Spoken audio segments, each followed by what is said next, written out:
வணக்கம் நண்பர்களே, welcome to ஹெல்த்அப்ஸ் channel. இந்த பதிவில் நம்ம காராமணி கத்திரிக்காய் குழம்பு பற்றி பார்க்க போகிறோம். வாங்க வீடியோக்குள்ளே போகலாம்.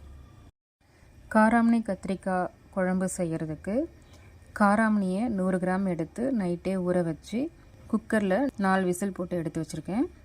நம்ம ஒரு சின்ன நெல்லிக்காய் சைஸ் அளவுக்கு புளி ஊற வச்சு எடுத்து வச்சுக்கலாம். கேஸ் ஸ்டவ் பற்ற வச்சுட்டு வானல் போட்டுடலாம். வானல் நல்லா ஹீட்டான உடனே 3 டீஸ்பூன் எண்ணெய் அப்ளை பண்ணிவிட்டு எண்ணெய் நல்லா ஹீட்டான உடனே கடுகும் உளுத்தம்பருப்பும் 1 டீஸ்பூன் போட்டு நல்லா பொரிஞ்ச உடனே கட் பண்ணி வச்சுருக்க ஆனியனை போட்டுடலாம்.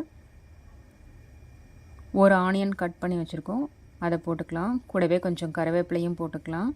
தக்காளி 3 கட் பண்ணி வச்சுருக்கோம், அதையும் சேர்த்து ஆட் பண்ணிடலாம். இதெல்லாம் நல்லா வதங்கட்டும். நல்லா வதக்கி விட்டுடலாம்.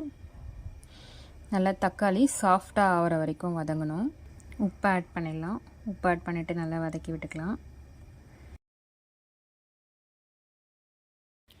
தக்காளி நல்லா சாஃப்டாக வதங்கிட்ட உடனே கத்திரிக்காயை இது மாதிரி குறுக்கில் கட் பண்ணி போட்டுக்கலாம். அப்படியே வேக வச்சு எடுத்து வச்சுருக்க காராமணியாக ஆட் பண்ணிடலாம்.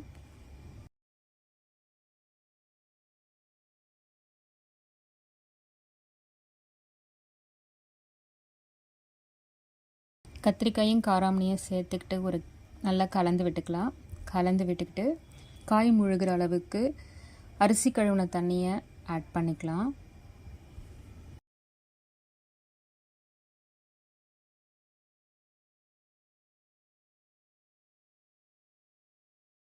ரெண்டு டீஸ்பூன் குழம்பு மிளகாய் தூளும் 1/4 டீஸ்பூன் மஞ்சள் தூளும் ஆட் பண்ணிக்கலாம். இப்போ தட்டு போட்டு மூடிடலாம்.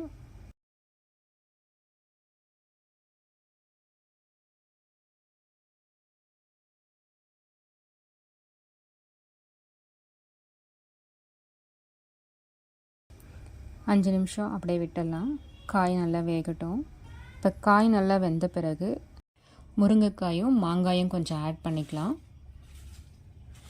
திரும்ப தட்டம் போட்டு மூடிட்டு ஒரு 5 நிமிஷம் அப்படியே விடலாம். காய் வேகிற வரைக்கும் 5 நிமிஷம் அப்படியே விடலாம்.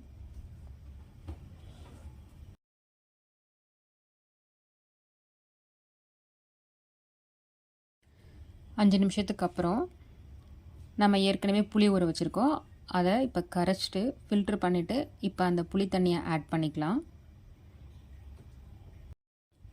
இப்போ ஒரு கொதி வந்த உடனே அதுக்கப்புறம் நம்ம தேங்காய் ஆட் பண்ண போகிறோம். சில பேர் எனக்கு தேங்காய் வேணாம், டயபெட்டிக்கோ இல்லை வேறு எதுக்காவது தேங்காய் வேணாம் அப்படின்னு நினைக்கிறவங்க இந்த ஸ்டேஜ்லேயே ஆஃப் பண்ணிவிட்டு எடுத்து வச்சுக்கலாம்.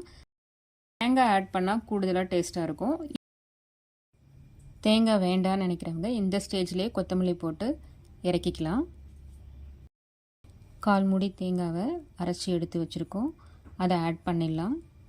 ஆட் பண்ணிவிட்டு ஒரு கொதி வந்தவுடனே கொத்தமல்லி போட்டு இறக்கி வச்சிடலாம்.